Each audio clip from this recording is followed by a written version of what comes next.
Grande es este misterio de la piedad.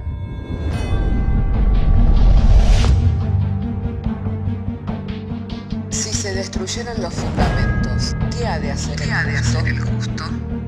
Porque con un solo sacrificio hizo perfecto para siempre a los santificados. Justificados por la fe, tenemos paz para con Dios.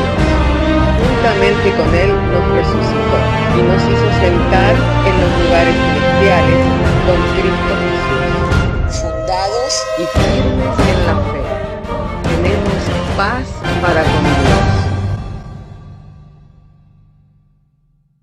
Bienaventurados los pobres en espíritu, porque de ellos es el reino de los cielos. Bienaventurados los que lloran, porque ellos recibirán consolación. Bienaventurados los mansos, porque ellos recibirán la tierra por heredad. Bienaventurados los que tienen hambre y sed de justicia, porque ellos serán saciados. Bienaventurados los misericordiosos, porque ellos alcanzarán misericordia. Bienaventurados los de limpio corazón, porque ellos verán a Dios. Bienaventurados los pacificadores, porque ellos serán llamados hijos de Dios. Bienaventurados los que padecen persecución por causa de la justicia, porque de ellos es el reino de los cielos. Bienaventurados sois cuando por mi causa os vituperen y os persigan, y digan toda clase de mal contra vosotros mintiendo. Gozaos y alegraos, porque vuestro galardón es grande en los cielos.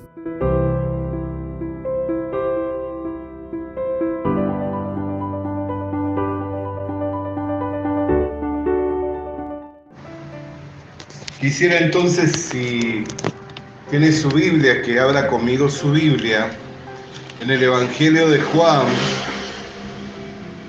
capítulo 14.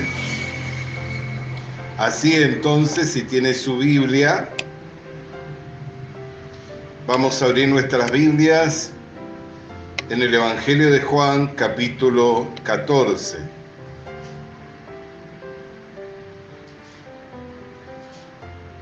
Verso 11, para que luego podamos estar leyendo juntos. Dice así la Sagrada Escritura: creedme que yo soy en el Padre y el Padre en mí. De otra manera, creed por las mismas obras. De cierto os digo, el que en mí cree, las obras que yo hago, él las hará también.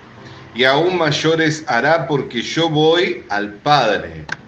Y todo lo que pidiereis al Padre en mi nombre, lo haré, para que el Padre sea glorificado en el Hijo. Si algo pidiereis en mi nombre, yo lo haré. Hasta aquí vamos a leer la palabra de Dios. Oremos. Padre, queremos darte gracias porque nos has dado el traer la lectura de tu palabra. Llegado el momento en que vamos a estar compartiendo la exposición, el ruego y la oración es que al momento de compartir la exposición nos sean alumbrados los ojos del entendimiento, de modo que el mensaje pueda hacernos claro, Señor. Y esto te lo pedimos y te lo agradecemos por medio del Señor Jesucristo. Amén. El Señor Jesucristo, mientras estaba en su ministerio público, en todo buscaba glorificar al Padre. Y él mismo les exhortaba diciendo: si no creéis en mí, creéis en las obras que yo hago, porque ellas dan testimonio de mí, de que yo soy en el Padre y que el Padre es en mí. Pero cuando llega a este punto de la Biblia, cuando llega a este pasaje del cual hemos leído, ahí nos introduce a nosotros, diciendo: creed, como hemos leído, que yo soy en el Padre y el Padre en mí, y las obras de otra manera, creedme por las mismas obras.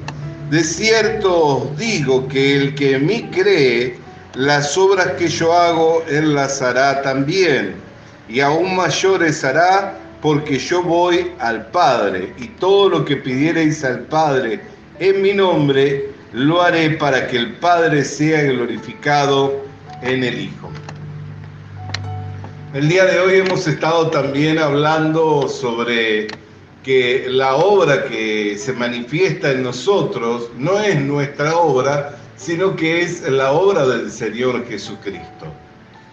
Y en ese orden justamente es donde se van manifestando las obras de Dios.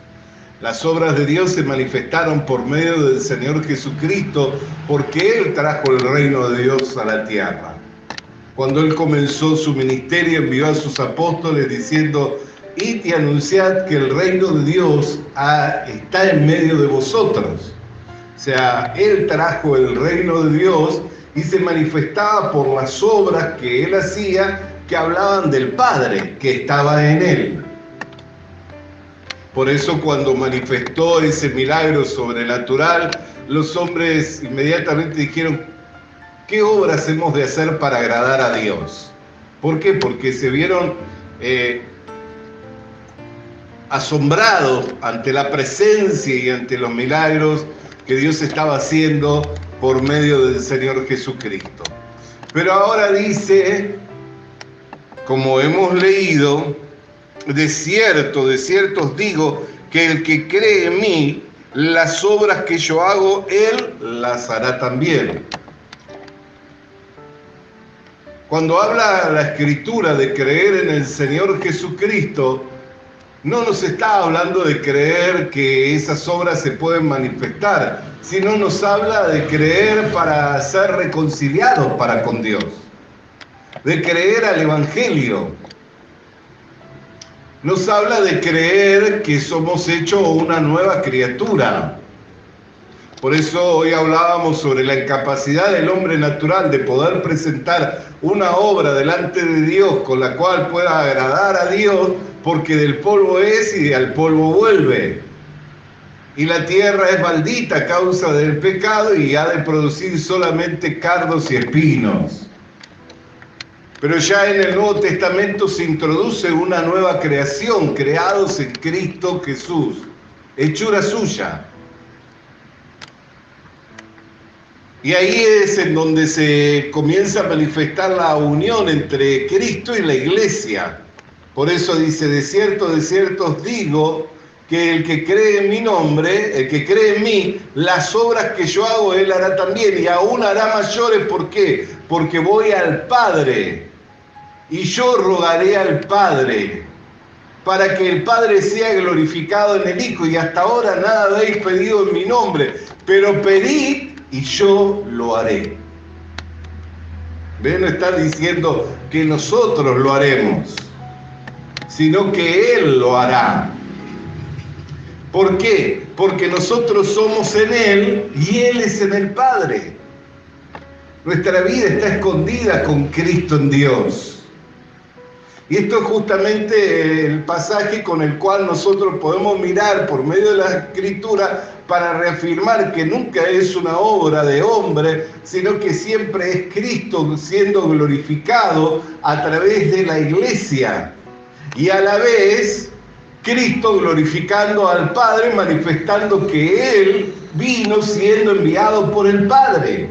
¿Está comprendiéndolo? Entonces, cuando se habla de la manifestación de las obras, el Padre es glorificado en el Hijo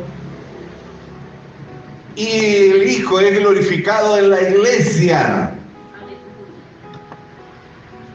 Y el Hijo es glorificado en la iglesia y hay una perfecta unidad.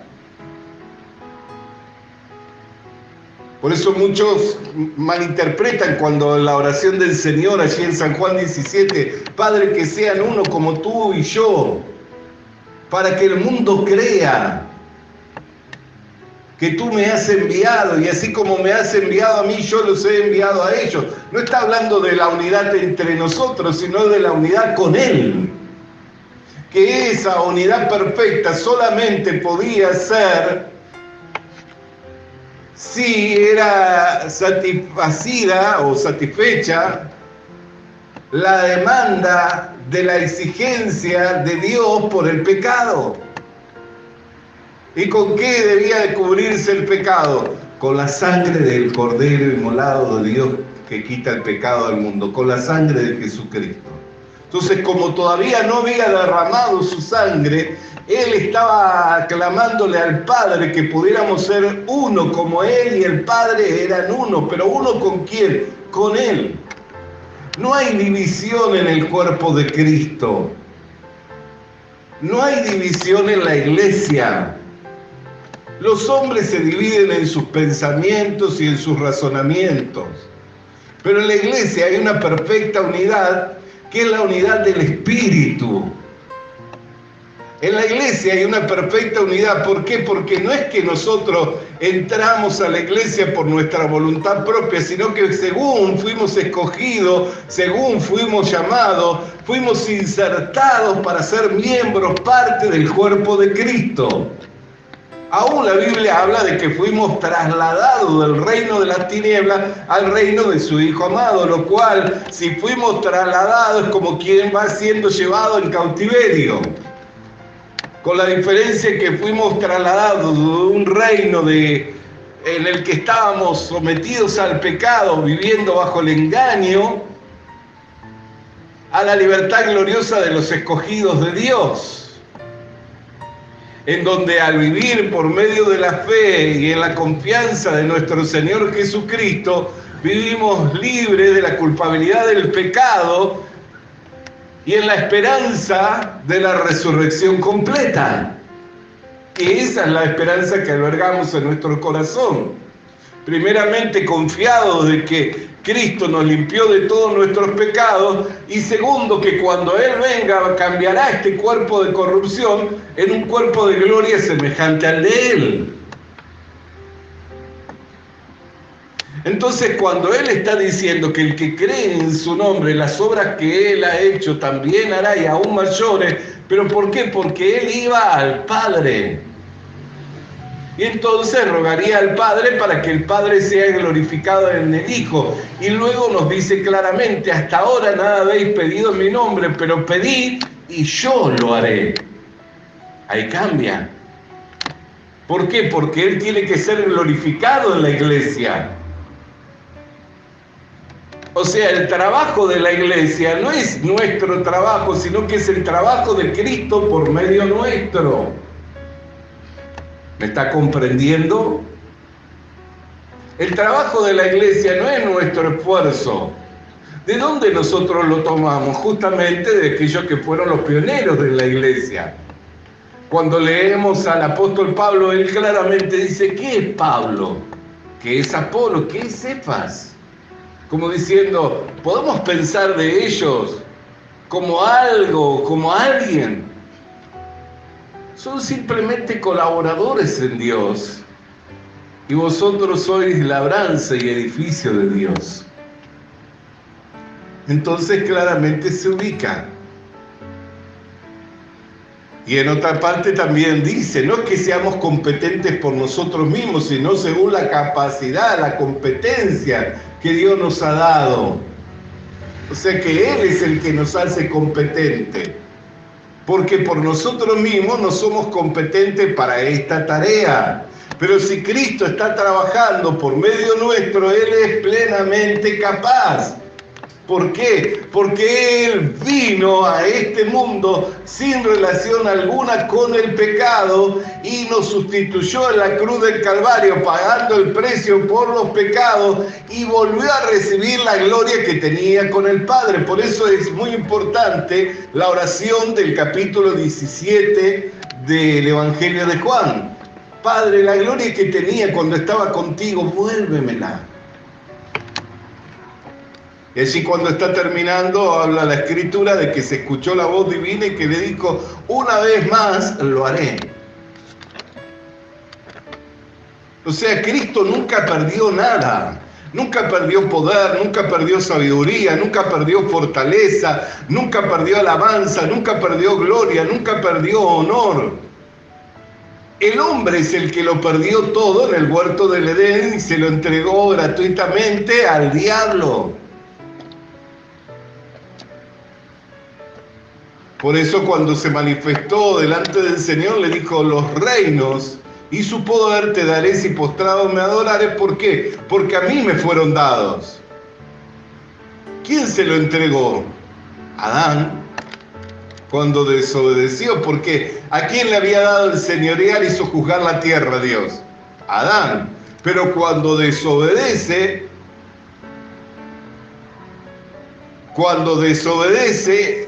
entonces él se lo entrega al diablo. Pero vino otro hombre que vino del cielo sin relación ninguna con el pecado y que tenía todo el poder, toda la gloria, toda la honra, toda la sabiduría y toda la fortaleza. ¿Por qué? Porque estaba en perfecta comunión con el Padre. La clave del éxito y de la victoria en la vida cristiana no está en nuestros logros, sino en el logro de Dios, sino en las conquistas de Dios, en las batallas ganadas por el Señor. Y el que nosotros podamos creer y contemplar esa victoria. Justamente las victorias más sorprendentes fueron cuando el pueblo de Dios estaba quieto y contemplando. Que se pudieron manifestar las victorias más sorprendentes. O cuando Dios intervenía. También dejando testimonio, ¿no? Porque cuando vemos que Israel peleaba contra Amalek, ¿qué sucedía?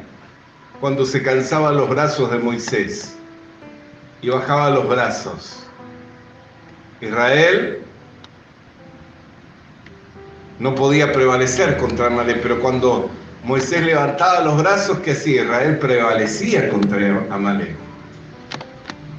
Entonces, contemplando esto, Aarón y Hur sostuvieron sus brazos para que no se cansara Moisés. Y así Dios dio una gran victoria, manifestando de qué? Que la batalla no consistía en la cantidad de hombres, ni en lo fuerte que estuvieran armados, ni en la capacidad que tuviera, sino en la gracia que Dios daba cuando el siervo de Dios tenía los brazos levantados. Bendito sea el nombre del Señor. Entonces ellos podían ver claramente: esta batalla no es nuestra, esta batalla se está librando allí arriba en el monte, mientras Moisés tiene los brazos levantados, nosotros prevalecemos contra Amalek. Pero cuando él baja los brazos, ¿qué sucede? Amalek prevalece contra nosotros. Entonces, ¿qué es? La batalla de Dios. De igual manera es en nuestra naturaleza, porque Amalek significa la lucha de la carne. Cada vez que nosotros batallamos contra los deseos pecaminosos, ¿qué sucede? Bajamos los brazos, terminamos fatigando. Pero cada vez que estamos firmes, creyendo y confiando en que aquel que nos llamó, aquel que comenzó en nosotros la buena obra, la va perfeccionando hasta el día de su venida, entonces ahí es cuando vemos la victoria. Y nos damos cuenta que no necesitamos pelear nosotros, sino que es Dios peleando nuestras batallas y dándonos la victoria. Entonces claramente Jesús dijo que el que creía en Él, las mismas obras que Él había hecho, también harían, y aún mayores. ¿Pero por qué dice aún mayores? Porque Él iba al Padre. Volvería a esa gloria. Entonces podría rogar al Padre para que el Padre sea glorificado en el Hijo y el Hijo sea glorificado en la Iglesia. Por eso concluye diciendo: hasta ahora nada habéis pedido en mi nombre, pero pedid y yo lo haré. ¿Por qué cree que lo hace el Señor? Para que Él sea glorificado en la Iglesia. La multiforme sabiduría de Dios se hace y se manifiesta y se da a conocer por medio de la Iglesia. Por eso es que los ojos de los ángeles y de todo están puestos sobre la Iglesia. ¿Por qué? Porque por medio de la iglesia es que se manifiesta el Señor Jesucristo. Y cuando el Señor Jesucristo se manifiesta, Él vence. ¿Por qué? Porque es más que vencedor. Porque ya tiene la victoria. Entonces nosotros tenemos que alinear nuestro pensamiento con la palabra de Dios e ir entendiendo lo que es la perfecta unidad de Cristo con la iglesia. Lo mismo cuando leemos en San Juan 17, Padre, que sean uno, así como tú y yo somos uno, para que el mundo conozca que tú me has enviado y que yo les he enviado a ellos y puedan creer. No estaba hablando de nuestra unidad, porque claramente entre nosotros nos dividimos por causa de los argumentos, por causa de los razonamientos y por causa de los pensamientos, sino estaba hablando de la unidad del cuerpo de Cristo, lo cual no es una tarea nuestra, sino que es la tarea de Dios por medio del Espíritu Santo al insertarnos a cada uno en el cuerpo como Él quiso. Por eso cuando leemos al apóstol allí en la carta a los Corintios, en el capítulo 12, que habla de los miembros, habla de que primeramente fueron puestos los apóstoles, luego los profetas, luego los que hacen milagros, y así va hablando del orden. Y dice, porque no soy apóstol, no soy miembro del cuerpo, o porque no soy profeta, no soy miembro del cuerpo, o porque no hago milagros, no soy miembro del cuerpo, o porque no soy administrador, no soy miembro del cuerpo. ¿Acaso podrá decir el oído que no necesita del ojo o el ojo que no necesita de la mano? Todos somos miembros del cuerpo y a cada uno nos insertó en el cuerpo de la manera en la cual Él quiso, para manifestar su gloria, para extender su reino y para dar a conocer su voluntad. Entonces no es nuestra tarea. Nuestra tarea es creer a lo que está escrito. Y a medida que vamos creyendo, también vamos entendiendo. Fíjese, ¿por qué hablamos estas cosas? ¿Por qué es que Dios nos ha llevado y nos lleva hasta este entendimiento?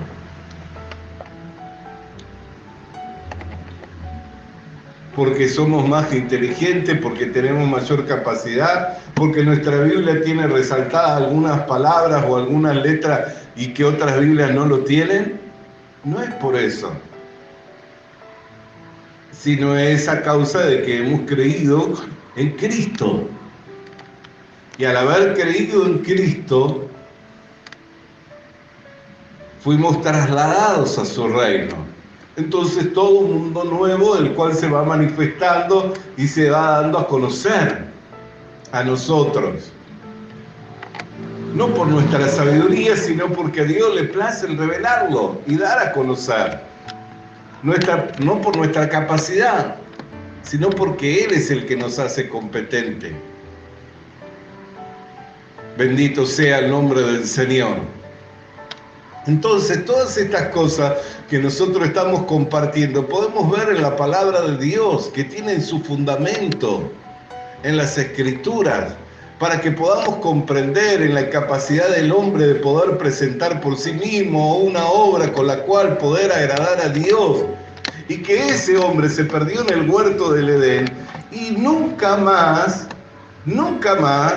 fue recuperado. Dios le dio a ese hombre morir, lo sentenció a muerte. Pablo lo entendió y se glorió en Dios, se alegraba, se gozaba diciendo, si uno murió por todos, todos morimos en ese uno. Ahora, ¿por qué entendí estas cosas? Porque Dios le había placido revelar la perfecta unidad entre Cristo y la iglesia, como miembro parte del cuerpo de Cristo.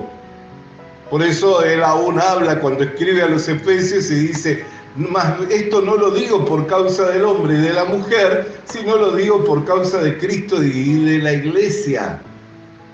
¿Y qué es lo que dice? Que somos carne de su carne y hueso de su hueso. Habla de formar un cuerpo, de una perfecta unidad. De un cuerpo incorruptible, de un cuerpo de gloria. Y tenemos este tesoro en este vaso de barro. Sabemos que esta carne y esta sangre no van a heredar la vida eterna, pero no tememos que este cuerpo sea destruido porque sabemos que por Dios tenemos hecha una habitación, no hecha por la mano del hombre, sino por la mano de Dios, que es un cuerpo de gloria semejante al del Señor Jesucristo, en donde ya la muerte no interviene más. Una perfecta unidad a la cual estamos aferrados en una esperanza eterna. Hoy no lo vemos, porque en lo natural lo vemos en este cuerpo de corrupción que se va deteriorando día tras día, pero en la fe estamos aferrados a esta esperanza de gloria. En la fe estamos aferrados a esta esperanza eterna. Y esta esperanza no avergüenza, porque llegará el día en que los muertos en Cristo resuciten primero y luego nosotros, los que hayamos quedado, seamos transformados en un abrir y cerrar de ojos en un cuerpo de gloria semejante al del Señor Jesucristo. Y ahí conoceremos todas las cosas y aún cómo es que nosotros fuimos conocidos. Entonces hay una perfecta unidad entre la iglesia y Cristo. Y las obras se manifiestan por medio de la iglesia para que Cristo sea glorificado. Y cuando Cristo es glorificado, también es glorificado el Padre que lo envió al Hijo. ¿Me comprende?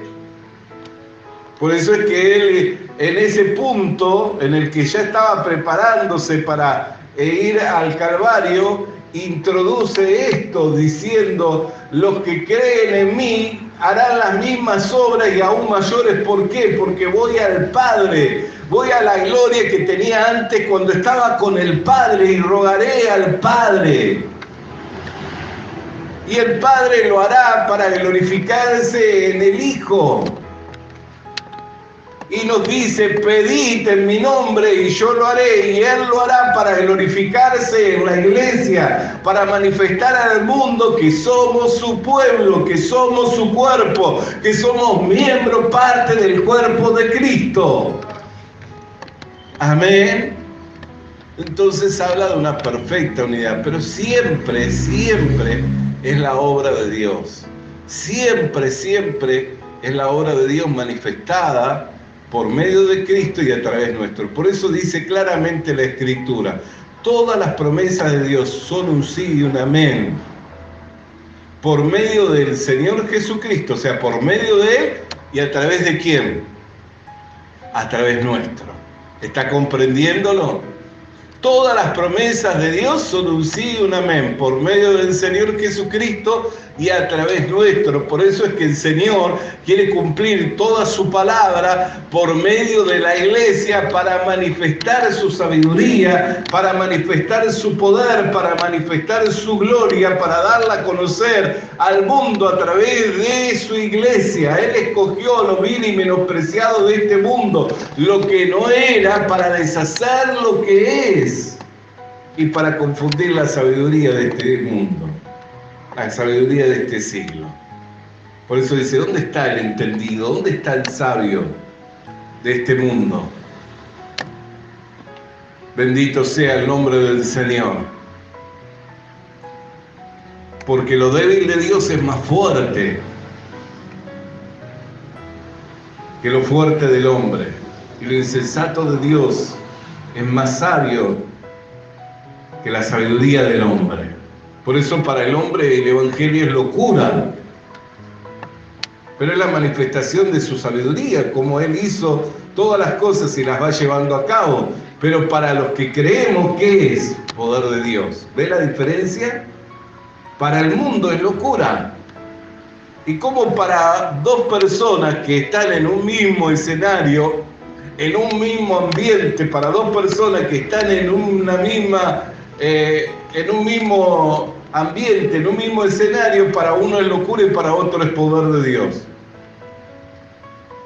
Porque la sabiduría de Dios es justificada por los hijos, por los que creen. Entonces dice: los que creen en mí, las obras que yo he hecho, también las harán y aún harán mayores, pero él lo explica y dice, ¿por qué? Porque voy al Padre, nuevamente retorno a esa gloria.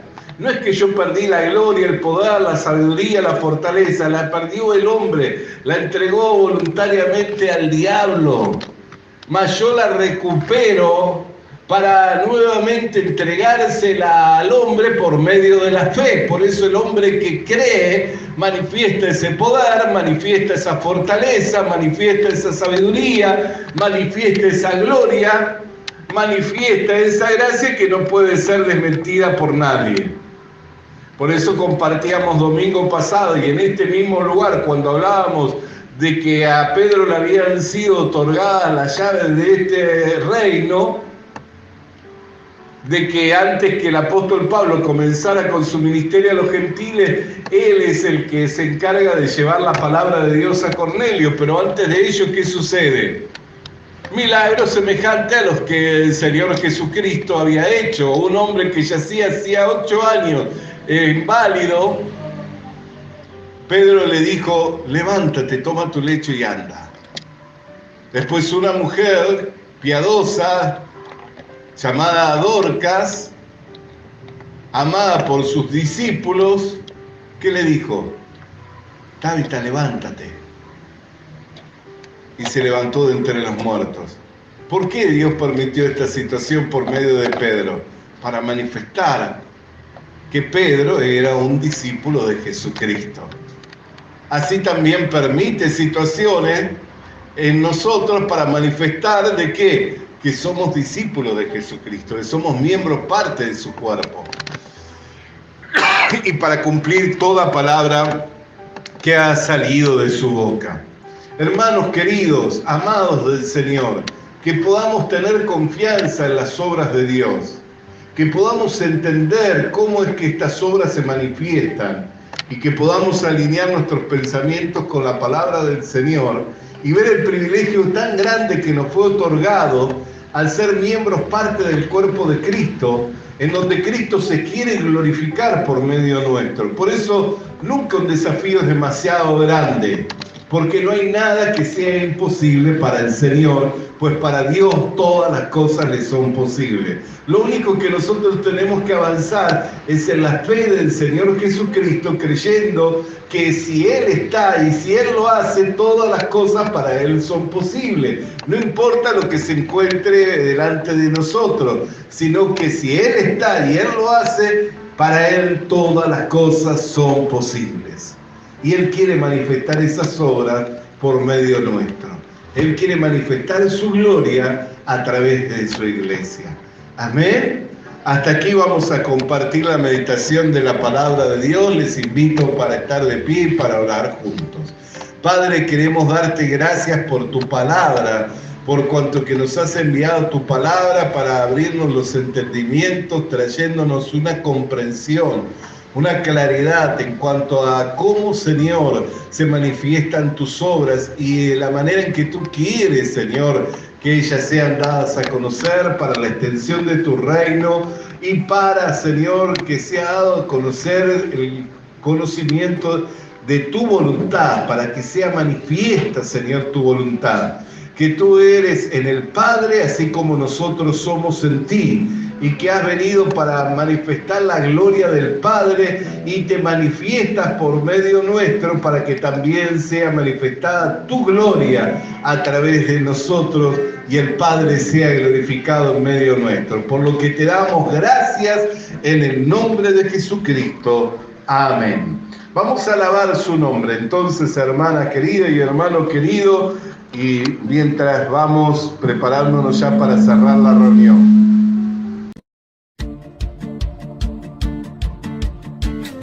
Visita nuestras redes sociales. Suscríbete activando la campanita. Comparte con nosotros el mensaje de la palabra de Dios.